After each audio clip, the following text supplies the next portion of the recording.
So boom, right? Lost media continues to be one of my favorite obsessions. Something about the variety of obscure shit it tends to show me tickles the part of my brain that liked to discover in random ass cartoons on Boomerang as a kid. So marrying that with one of my other obsessions, video games, was a match bound to have me scouring the wiki and old web pages for hours. I've accumulated 14 items for this monthly app session. Hopefully this can lead to the right people finding out and being able to end some of these searches, and if not, enjoy the video, I guess? I don't know, man, I guess start the shit already.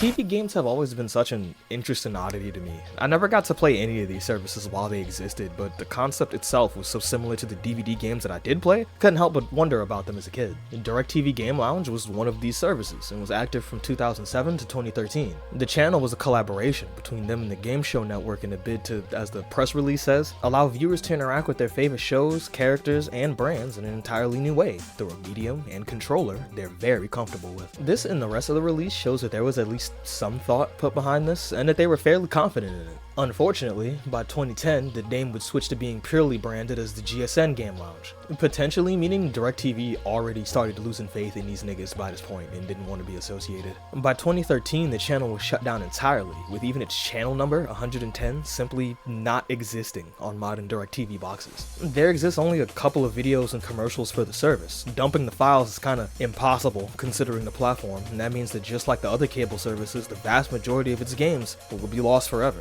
The most realistic end to this search would just be finding more recordings from when the games were active, especially since even the most popular game I saw brought up, Cats vs. Dogs, seems to be one of the many with no surviving footage. If anything, I hope footage can be found so all the people in these comments can at least partially relive their past memories. Ah!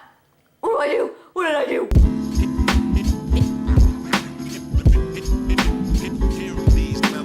Klonoa is one of those more obscure franchises where I've loved every second I've played of it, but those aren't a lot of seconds. I've played the first Klonoa a lot through its different versions, but due to that I'm almost always starting a new save and don't end up getting that far. Needless to say, I have zero experience with the sequel. I wanted to, but back when I had the most interest in playing it, my laptop fucking hated PS2 games, so emulation was a no-go, which could have been avoided if the planned GameCube port actually released. It was first mentioned in the GameCube Watch segment of Next Gen magazine, alongside other upcoming Namco games. I don't remember if any of the articles actually have this, but if they do, Ridge Racer Supremacy, fuck yeah. That blurb was later reported on by IGN, and the game itself even made GameSpy's Most Wanted Games of 2002, where there was fair hype shown behind it. Unfortunately, Namco would literally just go silent on the game's release, potentially canceling it due to the PS2 version sales not being as expected in America, but no matter the case, no actual footage has ever been shared. It was stated to be an enhanced port taking advantage of the GameCube's hardware, but I'd reckon this didn't mean much besides better frame rate, cleaner graphics, and going off the Dead to Rights port some difficulty tweaking. Since all we have are articles that mention it exists, it's unlikely an early build could be found, as they would have probably shown it off at some point if it did. If anything, getting in contact with someone would help confirm how far this actually got before it got cancelled, and help us narrow down exactly what we're trying to find in the first fucking place. Why didn't I just try that, actually?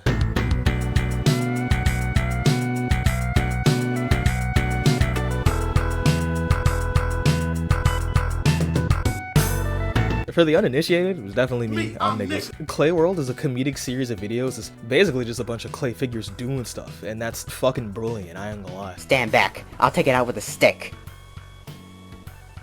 This was my first time discovering these, but I definitely watched stuff that was inspired by this as a kid, so I just fucking love every second of it. And in 2006, a video game based around the series was even in development.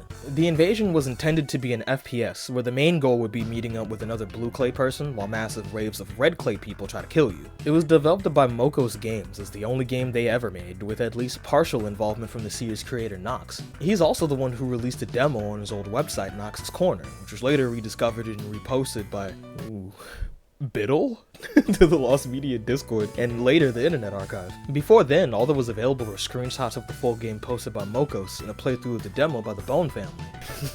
Shit remind me of my brother old gamertag. More discoveries would come, as later in 2019, Biddle uploaded a version of the demo with all assets extracted to both the Discord and the wiki, with the user The Discord Drummer also posting a pastebin document featuring a full asset dump of the game. Another user named Coke even released a modified version of the DLL file of the game, making it now moddable. incredible. It's great to see a topic have so many great discoveries and progress, but I'd be lying to you if I said I wasn't a little confused how this game got this much progress, because the actual game itself doesn't feel like it did. The enemies are crazy bullet sponges, and you kinda can't see where your bullets are gonna go, making the whole experience just a little more infuriating than it needs to be. But without playing the actual full release, I can't judge it too hard. They might have been able to somewhat fix the issues with the game before cancellation, but unless one of the developers decides to share their work, the full version will probably be lost forever. Oh no, what'd you do? Look at it. It's everywhere. Now you're gonna drown the whole world. Oh no, I can't get away from it. Don't just stand there. Are you crazy?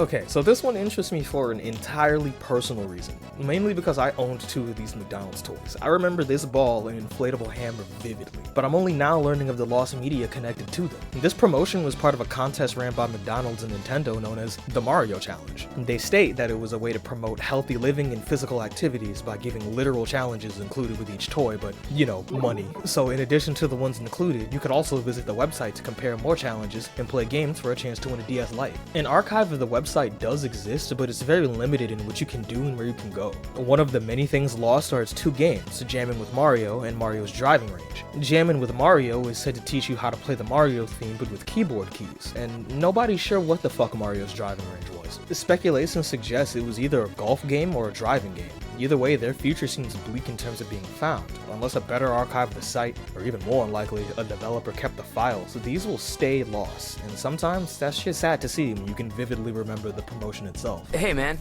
you know why you came in that box, right? It's because someone put you there to die.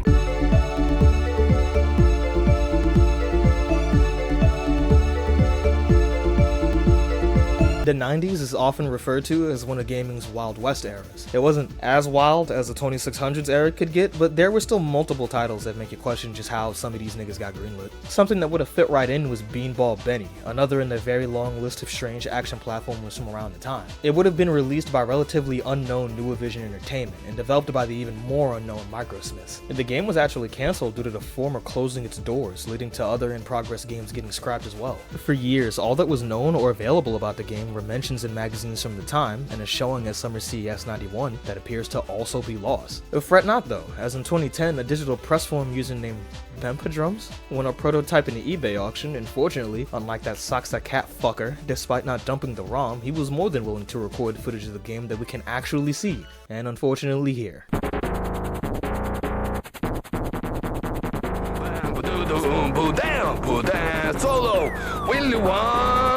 Yeah, as you can see, this doesn't look like it would have been some obscure gem if it actually came out. If anything, it'd probably just end up lost in the shuffle of mascot platformers. Extremely funny at the right time, but never something you'd legitimately go out of your way to play. That's not always a bad thing, but in this case, being lost media was probably the only way this game was gonna get any good attention. Finding it doesn't even seem that hard, considering the prototype was just kinda stumbled upon. And the way a lot of other cases similar to this have ended, it might just take patience for another cartridge to find its way onto the marketplace. Even if it doesn't seem worth the effort finding stuff like this, it's still important, if only so if any of the work put into it isn't just lost to time. I wouldn't go so far as to say that this was somebody's passion project. I don't know that much information about these niggas to be saying shit like that, but also, you don't have enough to claim that it wasn't. Want to listen to some tunes?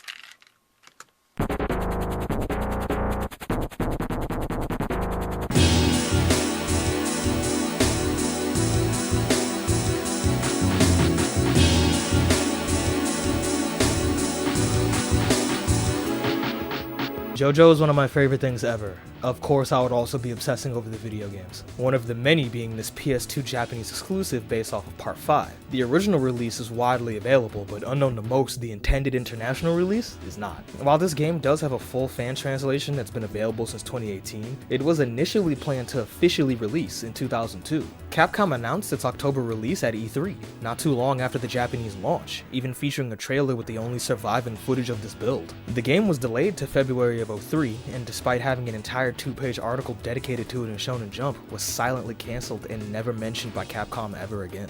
From the footage provided, it can be assumed the game was somewhat finished, exemplified by the fact that the ESRB had already rated it by the time it was cancelled. This is one of those things that would probably only ever get found through the dumb luck of a random leak. Not many people are searching for this, finding it fairly unnecessary since a full fan translation exists anyway. It would have been interesting to see exactly how Capcom of America would have done it, but I can't blame you for not having an interest in finding it.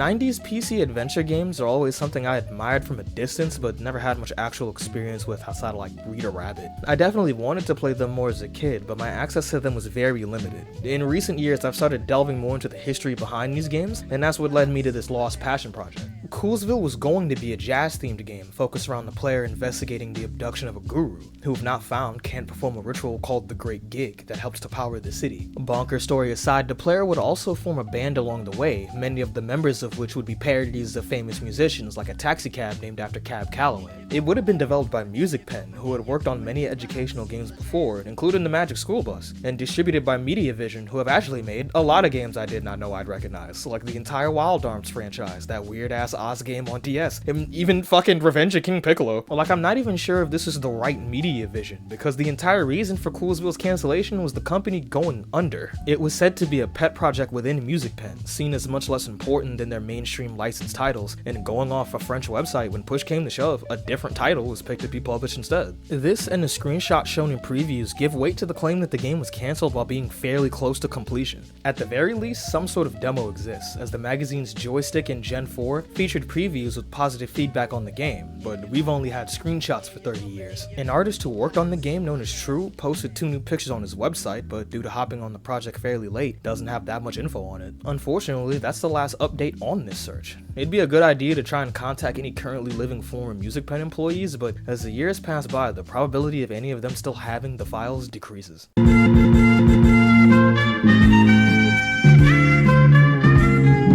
Nah, I can't even lie. I've been trying to make a video about Medieval for the last 3 years. I love this brand of lighthearted, spooky shit. I can just never get around to talking about it whenever I want to. Until I can figure that out though, I want to discuss how its lost media says a lot about how a game's design philosophy can change during development. You see, throughout, Medieval had 2 main inspirations, A Nightmare Before Christmas and Ghosts and Goblins. The Burton influence is still prominent in the official release, but the Ghosts and Goblins influence would be greatly diminished in favor of a more Zelda-like approach. Earlier versions shown in magazines and trailers featured a much more simplistic approach to elements like combat and items, likening it more to an on-rails 3D Ghosts and Goblins than the proto-hack-and-slash adventure that it became. Some features are even wholly cut, like the stamina bar, which only appears in footage related to E397. There's a wealth of surviving footage and screenshots from these versions of the game. Unfortunately, almost all of the footage is in the shittiest quality it could possibly be in. The bright side is that a few of the demos featured in these vids have actually been recovered in recent years. None of them are from the earliest months of development, but the ECTS and post-rolling builds still allow an interesting look at how much can really change. These demos feature a fair amount of assets that will go completely unused, even entire levels that, while clearly unfinished, were fully designed, but were just dusted. These already give us a good look at how much changed, but with what's still lost, we could get an even better one. All the demos that are available are from the tail end of them trying to make the more arcadey style work. Not too long afterwards, the game would go through many delays so the devs could be more satisfied with it. This led to its metamorphosis into the game as we know it today. What we're missing is the link between these 2 versions. The only confirmation of its existence comes from screenshots in the French magazine Console Plus. With how much has already been found, it shouldn't be expected soon, but I guess it is only a matter of time before more Medieval builds are discovered,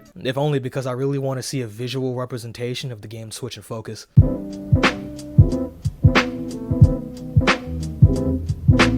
Bit of an unfortunate confession. I like old Family Guy. I don't usually go out of my way to watch it nowadays, but I have a lot of sibling bonding memories related to it, so it'll always manage to get at least a chuckle out of me. Whoa, is that really the blood of Christ? Yes. Man, that guy must have been wasted 24 hours a day, eh? One aspect that I heavily associate with this show is its tendency to just get insanely violent randomly. You'd expect when stuff like that happening is the norm in the show, there'd be no controversy over a game where you're killing zombies of all things. Obviously, the machinations of Seth MacFarlane's mind are an enigma. Road to Death is what would eventually become the 7th gen game Back to the Multiverse. In its early stages, the game would have been about Death going on vacation at the same time a zombie apocalypse erupts in Quahog. Due to this, it's up to the Griffin family and friends to mow them down on their way to find Death and get his ass back to work. The version seen in the initial reveal is apparently the second version of the game. The original version was worked on for 6 months, still with heavy influence from Left 4 Dead and COD, but apparently much more violent, so much so to the point that the team was asked to shift tone to make it less so. Nothing has been seen of this version, but the second iteration has 2 trailers that show off what the content was actually like. And now from what you can see here, nothing seems particularly offensive, right? The game even looks like it'd be fairly entertaining, honestly. I might like Back to the Multiverse personally, but this game looks like it would have definitely been more fun in comparison. Unfortunately, Seth MacFarlane apparently screamed, "What the fuck is this?" when being shown this version, which was followed by a tirade about blood and violence. Which is especially confusing to me, cause this fucker is the reason I was initially scared to do shrooms. And due to this, the game was completely reworked again, this time with hand-picked writers from Seth working on the story, and this would eventually become the game as we know it. The footage shown in these trailers are probably the only way we'll ever experience it, with Heavy Iron, yes the SpongeBob people, having seemed to completely move on, and lost the license to Family Guy. Any official release is fairly unlikely, and seeing how open the developers have already been, I doubt any of them are hiding anything. Sometimes licensed video games can be much harder to make than necessary. A lot of companies need to be involved and in agreement about most aspects. This can often lead to disputes between what one group would want versus what another does, and I don't think anybody can attest to this more than the Lego Island developers. In one of the most famous cases of corporate negligence, Mindscape fired the entire team just a day before the game dropped. This bitch move resulted in 6 Lego games that are already in the planning stages to be axed, since, you know, the team didn't exist anymore. This was also the culmination of many bigwigs at Mindscape simply not having faith in Lego as a property, as said by former employee Mark Jenkins. Mindscape got in a dispute with Lego over distribution and lost their contract. Political issues mostly. They didn't realize the potential profits of the product and what Lego was about. In fact, they couldn't quite understand why we didn't just do a simple 2D program instead of 3D. Maybe I should just say, some people from unknown places seemed less than enthusiastic and were paranoid every step of the way. Sea Challenge, or Beneath the Lego Fantasy, was the most substantial of these, as a teaser was placed in the elevator of Lego Island. And you might expect this to just be an example of the game being wacky and nothing else, but the truth actually lies somewhere in the middle according to Jenkins. Yes, the second floor was an homage. Hey, cool that you went there. We thought it was funny that the ocean was on the second floor. The only other thing known about the game is that it would have been about subs and divers, attempting to stop another Brixer type character from upsetting 7 different underwater ecologies. And the teaser is the only visuals from it, and due to corporate bullshit, I expect it to stay that way. Burnout's one of those franchises that I love, but I know will never come back. The franchise has been on an indefinite hiatus ever since EA threw Criterion into the NFS mines, and this caused what was hyped as the first Nintendo exclusive Burnout to be cancelled by 2010. It's fairly unknown exactly what this game would have been like, but outsourced manager Paul Didbin provided some info and screenshots on his website. These offer a comparison to GTA Chinatown Wars, and so much confusion for me on what would have been going on here. In one screenshot, you can see something that resembles the future release Burnout Crash, which would seemingly imply that this is an earlier version of said game, but all the other screenshots appear to be of mini-games with no relation. And these could even simply be mock-ups. I'm not doubting the existence of a demo somewhere, but these images seem more like concepts of what they could do versus an actual playable thing. The best thing to hope for would be another member of the team having anything they'd be willing to share. Other than that, this game would probably stay as a victim of the EA industrial complex.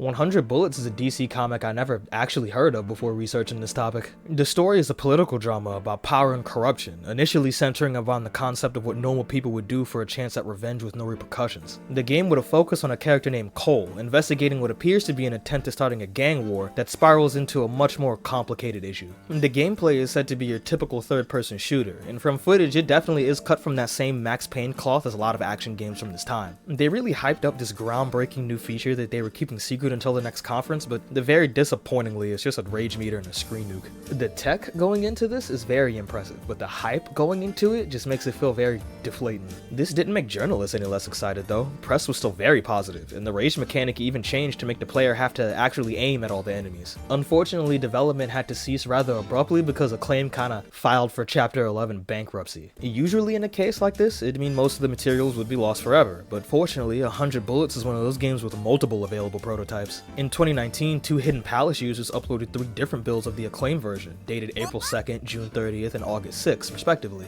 We not only get an idea on how the game developed over time, but also how the different consoles would have ran it, since 2 builds come from the Xbox version and 1 from the PS2. The eagle-eared among you may have noticed that I specified Acclaim version. This is because 2 years after Acclaim went under, D3 Publisher picked up the rights in a deal with Warner, and that's literally the only thing we ever heard about it. It doesn't even show up on their website, so this version will just forever be lost if any work was actually done on it. This version was announced as dead by the comics creator in 2009, although he still seemed pretty excited by the idea. That didn't last though, as in 2013 he was much less optimistic. The video game I don't think is going on anymore, a little too intense to get that off the ground. The television series is still up in the air. This game's another unfortunate victim of corporate bullshit. The team consisted of many people involved with the book that put what looks like genuine effort into not just making a game, but bringing a series to life. Journalists noted how accurately it captured the look and feel of the book. If anything, I hope a more complete build can be found, so a licensed game with this much effort put into it can be seen.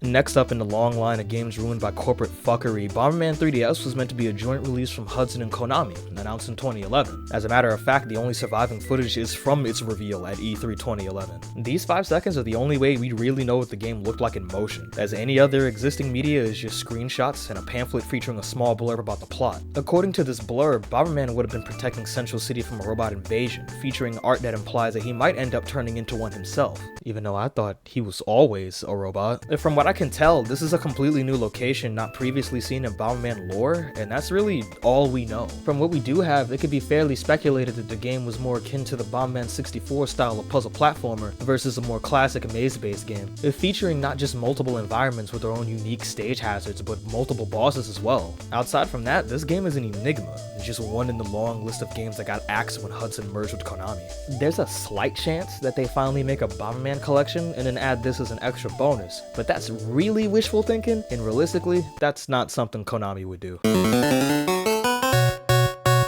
Alright, so this entry is another personal one. The last one was personal too, but this one's like my fucking Lost Media origin story. By July of 2011, I had already started my journey of learning video game history. By this point, there were already a couple of franchises that I had a deep love for, but never actually played before. I just enjoyed watching other people play them on YouTube. The Mega Man franchise was one of these many, and since I'd finally figured out how to find trailers for new games by this point, it was only a matter of time before I stumbled across Mega Man Universe. The original teaser is something that I would go on to watch every day before school like a morning routine, even though honestly, this shit is very vague about telling you what the actual game is like. In this initial reveal, no gameplay is shown. You're simply left to guess what these scenes could be representing. You could assume there was customization of some sort, and that other Capcom characters would appear, but how exactly any of this was integrated into the game itself was nothing but speculation. It was so confusing that the next trailer even started with Keiji Inafune straight up apologizing for how unclear the last one was.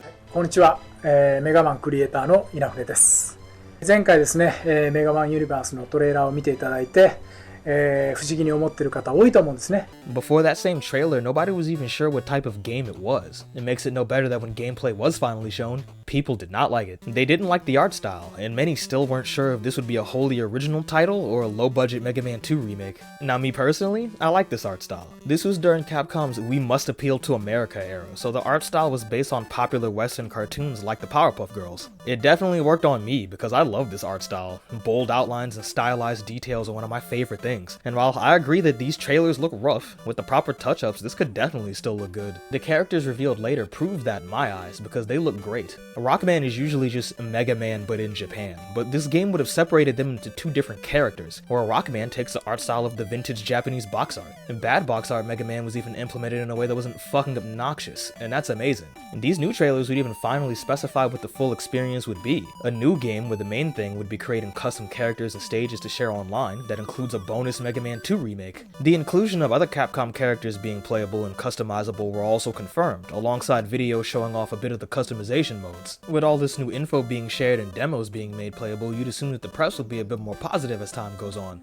No. Journalists called the controls stiff, then heavily criticized the graphics and performance. Inafune stayed positive, but come time for the public to finally play, the criticism stayed. Despite attempting to listen to feedback, and even slowing down development in an attempt to add a new feature that did not work, Inafune would end up leaving the entire company just a few weeks after Comic-Con, being very outspoken about his issues with Capcom and the Japanese games industry entirely. This was the final blow. Development did continue for a little, but very disorganized until eventually, Capcom officially announced its cancellation, stating that it didn't meet their quality expectations. It's sad to see, because there seemed to be genuine passion put behind it. Inafune wanted this game to be a sort of centralized platform that could bring both Mega Man fans and Capcom together. Even after leaving the company, he expressed his disappointment in its cancellation, showing that he still had some faith in the concept. Nintendo evidently had faith in it too, as a few years later Mario Maker came out and was literally successful in everything this game was trying to do and succeeded where it failed. I fucking hate this timeline. Unfortunately for Inafune, Mega Man fans, and a young me, any builds of this game were either lost to time or locked away in Capcom's vault. I'd like to be optimistic that anything could happen, but I'm not gonna lie, this is probably one of those cases where we just gotta let go. Unless a demo gets leaked. In that case, we gotta hold on to this shit to the grave!